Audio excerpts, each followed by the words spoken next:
Bismillahirrahmanirrahim. Assalamu alaikum viewers. I hope you all are doing well.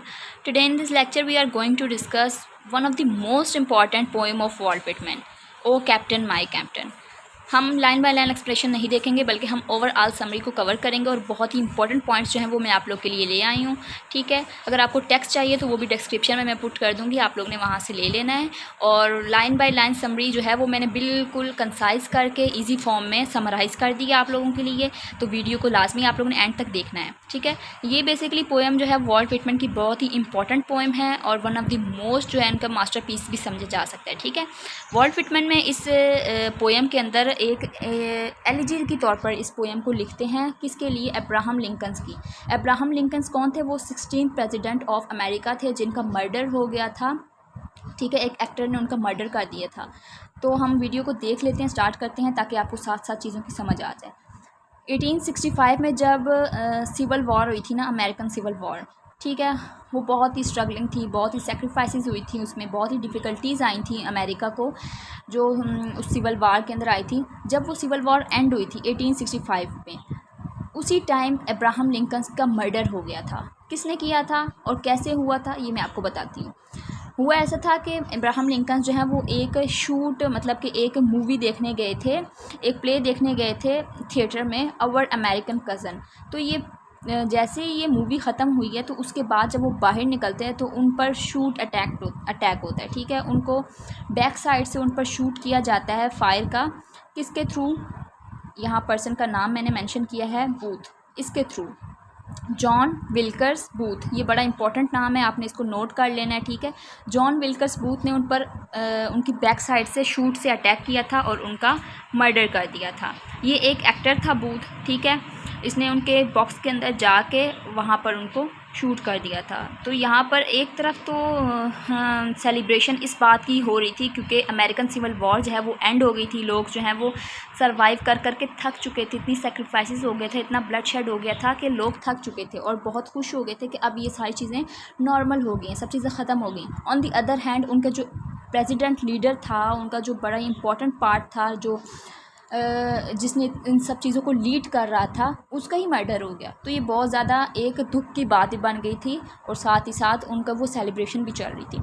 हमारे writer जो हैं वो सेलिब्रेट तो कर रहे हैं बट उनके दिल ही दिल में उसके लिए, अब्राहम लिंकन के लिए बहुत ही दुख है। ठीक है, तो ये मैंने आपको बता दिया, ये एक एलिजी है और अमेरिकन सिविल वॉर इसका रेफरेंस बन जाता है। चलें देखते हैं क्या कहते हैं हमारे राइटर। यहाँ पर जो कैप्टन है इस पोएम के अंदर, कैप्टन वो अब्राहम लिंकन को प्रेफर कर रहा है, मतलब उसका रेफरेंस है, और शिप जो है वो अमेरिका के लिए, अमेरिका को सिंबलाइज़ कर लिया है। यहाँ पर वो कहते हैं, O captain my captain our fearful trip is done. वो कहते हैं हमारा फियरफुल ट्रिप यानी कि हमारी जो अमेरिकन सिविल वॉर थी वो तो डन हो चुकी है, but American faced every difficulties. वो कहते हैं अमेरिका ने बहुत सारी डिफ़िकल्टीज़ फेस की हैं, बहुत सारी स्ट्रगल्स की हैं। अवर डेस्टिनेशन इज़ नियर, मतलब हमारी जो जीत है वो बिल्कुल नियर है। डेस्टिनेशन का मतलब ये हमारी जो शिप जा रहा है वो बहुत ही इंडिपेंडेंस की तरफ जा रहा है, अब हम आज़ाद हो गए हैं।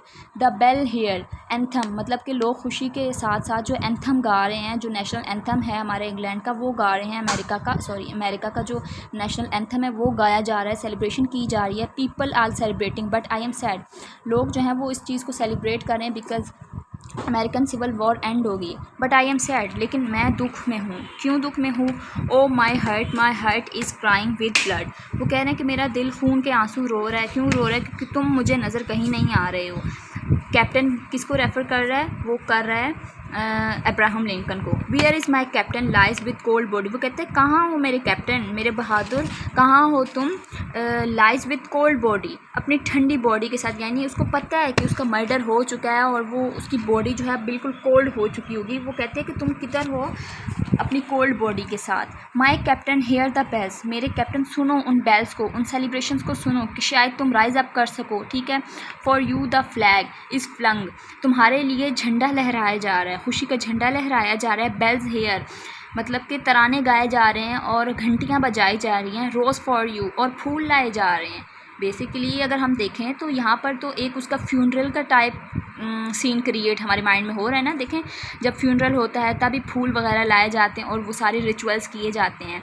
ठीक है, तो वो यहाँ पे सेलिब्रेशन को भी सिम्बलाइज़ कर रही है ये सारी चीज़ें, और साथ ही साथ उसके फ्यूनरल का भी इंतज़ाम किया जा रहा है। People are waiting for you, लोग तुम्हारा इंतज़ार कर रहे हैं, एंड सेलिब्रेट कर रहे हैं, ताकि क्योंकि अमेरिकन सिविल वॉर जो है 1865 में एंड हो गई है। This arm inside your head it is it dream for me, वो कहते हैं कि तुमने बाजू जो है वो अपने सर के नीचे रखा हुआ है, क्या ये मेरे लिए एक सब चीज़ें ख्वाब नहीं लग रही हैं? वेयर आर यू लाई, तुम कहाँ पर लेटे हो? कैप्टन इज़ नो आंसरिंग मी, वो कहते हैं कि कैप्टन तुम मुझे क्यों जवाब नहीं दे रहे हो? His lips are pale and still, तुम्हारे होंठ खुश्क हो गए हैं और बिल्कुल खामोश हैं, स्टिल हैं। My father does not fail my arm, मतलब कि कोई मुझे नहीं बता पा रहा कि कहाँ हो तुम। वो कहते हैं कि विच इज़ एंड, हमारा सफ़र जो है वो अब एंड हो गया है। पीपल आर एक्साइटेड, लोग बहुत खुश हैं, but I am sad to see you, लेकिन मैं बहुत परेशान हूँ। क्यों? क्योंकि मैं तुम्हें देखना चाहता हूँ, तुम्हारा मर्डर हो गया। ठीक है, ये सारे एक एलिजी है, और एलिजी क्या होती है? जो कि किसी की डेथ पर कोई मॉर्निंग शो की जाती है। मॉर्निंग मीन्स सौरो या फिर दुख के इजहार के तौर पर जो लिखी जाती है पोएम, उसको हम एलिजी कहते हैं। ठीक है, इसके मेन थीम्स जो बन जाते हैं, ये पर्सनल फीलिंग्स अबाउट लॉस है, पर्सनल फीलिंग्स अबाउट लॉस, और मॉर्निंग एंड सेलिब्रेशन है। एक साइड पे मॉर्निंग है इसके दिल के अंदर राइटर के, on the other hand people are celebrating their freedom. ठीक है, और सेल्फ वर्सेस अदर, मतलब वो उसकी सेल्फ कंडीशन क्या है, इनर फीलिंग्स क्या है, ऑन दी अदर हैंड लोग क्या कर रहे हैं, वो सारी चीज़ें। आई होप आपको ये बहुत इजी लगा होगा, और मैंने बहुत ही इजी वे में जो है पूरी समरी जो है इसकी आपको बता दी है। टेक्स्ट डिस्क्रिप्शंस में से आप ले सकते हैं। बेसिकली एग्ज़ाम में जो ज़्यादातर आता है वो क्रिटिकल एप्रिसिएशन ही आती है, तो मैंने इसीलिए आपको पूरी पोएम का जो लुब्बो लुबाब है ना, वो आपको एक छोटे से मिनिमल फॉर्म में दे दिया। ठीक है, आई होप आप लोग को ये वीडियो पसंद आई होगी। अगर पसंद आए तो इसे लाइक करें और चैनल को ज़रूर सब्सक्राइब करें। Thank you for watching. अल्लाह हाफिज़।